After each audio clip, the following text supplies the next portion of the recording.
Olá, seja bem-vindo ao projeto Leia a Bíblia na Quarentena. Nós estamos lendo a segunda carta de Paulo aos Coríntios. Hoje vamos ler o capítulo de número 11. Se você está vindo do vídeo anterior, do capítulo 10, você vai perceber que Paulo está num combate, numa luta, num assunto bem difícil dele tratar com essa igreja, com os irmãos dessa cidade de Corinto. Havia nessa cidade falsos apóstolos que denegriram a imagem de Paulo e conseguiram fazer na cabeça daqueles irmãos que a autoridade de Paulo era questionada. Aqui vem a sua defesa e vamos continuar um assunto que já começou no capítulo 10. Se você chegou aqui no capítulo 11, não faça isso. Esse é um projeto de leitura bíblica compartilhada. A nossa ideia aqui é ajudar você apenas a compreender o texto bíblico. E nós vamos ler juntos a nova versão transformadora NVT. Vamos lá? 2 Coríntios, capítulo 11, versículo 1. Assim diz a palavra de Deus. Espero que vocês suportem um pouco mais de minha insensatez. Por favor, continuem a ser pacientes comigo, pois o cuidado que tenho com vocês vem do próprio Deus. Eu os prometi como noiva pura a um único marido, Cristo. No entanto, temo que sua devoção pura e completa a Cristo seja corrompida de algum modo, como Eva foi enganada pela astúcia da serpente. Vocês aceitam de boa vontade o que qualquer um lhes diz, mesmo que anuncie um Jesus diferente daquele que lhes anunciamos, um Espírito diferente daquele que vocês receberam, ou boas novas diferentes daquelas em que vocês creram. Contudo, não me considero em nada inferior aos tais super apóstolos que ensinam essas coisas. Posso não ter a técnica de um grande orador, mas não me falta conhecimento. Deixamos isso bem claro a vocês, de todas as formas possíveis. E eu queria dar uma pequena parada aqui no versículo de número 6, para poder mostrar a você quantas coisas eram erradas, estavam sendo ensinadas erradas nessa igreja e como isso é perigoso. Existiam falsos apóstolos que ensinavam um falso evangelho, um falso Jesus, mas isso não significa que eles estavam pregando coisas extremamente contrárias a Cristo. Quando nós mudamos um pouquinho da direção de uma reta, ela, no seu caminhar, ela vai desenvolver uma direção diferente, que lá na frente vai corresponder a um caminho totalmente contrário. Falar algo de Jesus, mesmo que seja pequeno, que não corresponde à verdade, pode mudar completamente o entendimento do Evangelho.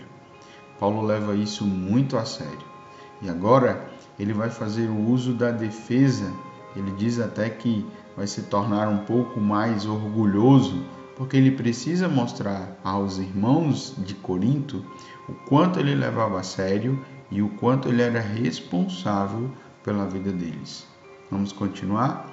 Versículo 7. Paulo diz assim: Será que fiz mal quando me humilhei e os honrei, anunciando-lhes as boas novas de Deus sem esperar nada em troca?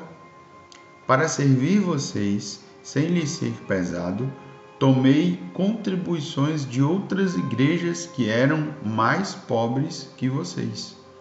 E quando estive com vocês e não tinha o suficiente para me sustentar, não fui um peso para ninguém, pois os irmãos que vieram da Macedônia trouxeram tudo de que eu precisava. Nunca fui um peso para vocês e nunca serei. Tão certo como a verdade de Cristo está em mim, ninguém em toda a Acaia jamais me impedirá de me orgulhar disso. Por quê? Porque não os amo? Deus sabe quanto os amo. Assim, continuarei a fazer o que sempre tenho feito. Com isso, frustrarei aqueles que procuram uma oportunidade de se orgulhar de realizar um trabalho como o nosso.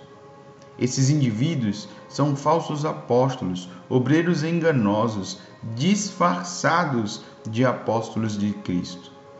Mas não me surpreendo, até mesmo Satanás se disfarça de anjo de luz. Portanto, não é de admirar que seus servos também finjam ser servos da justiça. No fim, receberão o castigo que suas obras merecem. Você conseguiu perceber nesse versículo que Paulo está dizendo que algumas pessoas dentro da igreja que abrem a Bíblia, que fazem uso do púlpito inclusive, que se dizem professores e mestres, podem na verdade estar ensinando ensinamentos satânicos? Bom, a nossa ideia é que um ensinamento satânico é um ensinamento que envolve magia negra, é um ensinamento que envolve coisas assim, totalmente contrárias aos que cremos. Mas aqui, Paulo está falando de disfarce. Paulo está falando de algo que parece muito com a verdade. Mas quando nós analisamos de um jeito bem peculiar, imagine comigo uma nota, uma cédula de dinheiro falsa. Não, ela não é totalmente diferente da outra. O esforço, na verdade, é para se parecer idêntico, mas uma análise acurada, bem feita, com equipamentos, identificam a falsidade. Poxa, como nós precisamos ter cuidado com isso, para não estar usufruindo, não estar nos alimentando com ensinamentos que não são ensinamentos que vêm do próprio Evangelho. Vamos ver o que mais Paulo tem a nos dizer, lendo agora a partir do versículo de número 15. 16.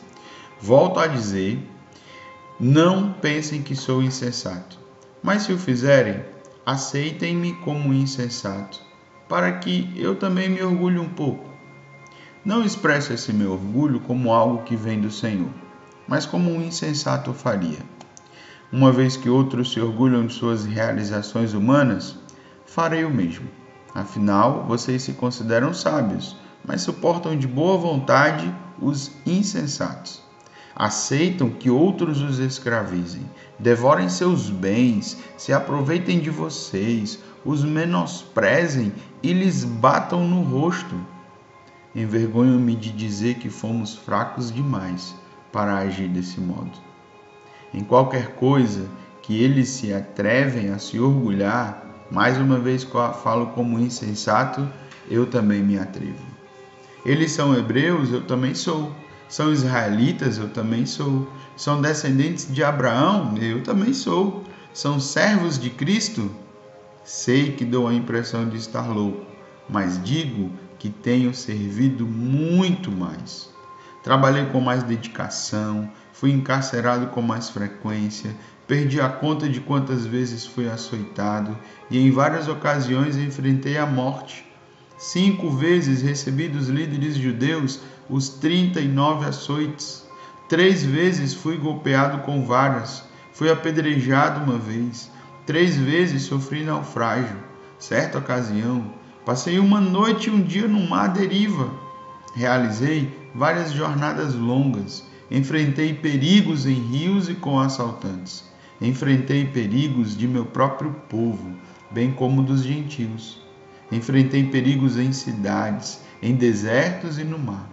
E enfrentei perigos por causa de homens que se diziam irmãos, mas não eram. Tenho trabalhado arduamente, horas a fio, e passei muitas noites sem dormir. Passei fome, senti sede, muitas vezes fiquei em jejum, tremi de frio por não ter roupa suficiente para me agasalhar. Além disso tudo, sobre mim pesa diariamente a preocupação com todas as igrejas. Quem está fraco que eu também não sinta fraqueza? Quem se deixa levar pelo caminho errado, que a indignação não me consuma? Portanto, se devo me orgulhar, prefiro que seja das coisas que mostram como sou fraco. Deus, o Pai de nosso Senhor Jesus, que é digno de louvor eterno, sabe que não estou mentindo. Quando estava em Damasco, o governador sob o rei Aretas pôs guardas às portas da cidade para me capturar. Para escapar dele, tive de ser baixado num cesto grande de uma janela no muro da cidade. É assim que Paulo encerra o capítulo de número 11.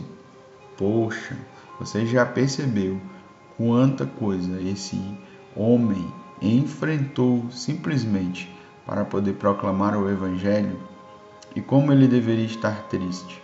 Paulo não tinha essa ideia de expor tudo o que fazia.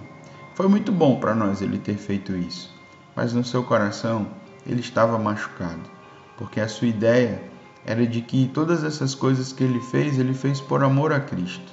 Mas lá em Corinto havia um problema, e esse problema precisava ser resolvido, e ele precisava recuperar sua autoridade. Nós precisamos orar, e eu queria sugerir a você uma oração em que nós conseguíssemos essa mesma dedicação que Paulo teve. Que Deus possa nos usar, como usou grandemente esse homem. Esse é o projeto Ler a Bíblia na Quarentena. O assunto continua. Capítulo de número 12 vem aí. Até o nosso próximo encontro.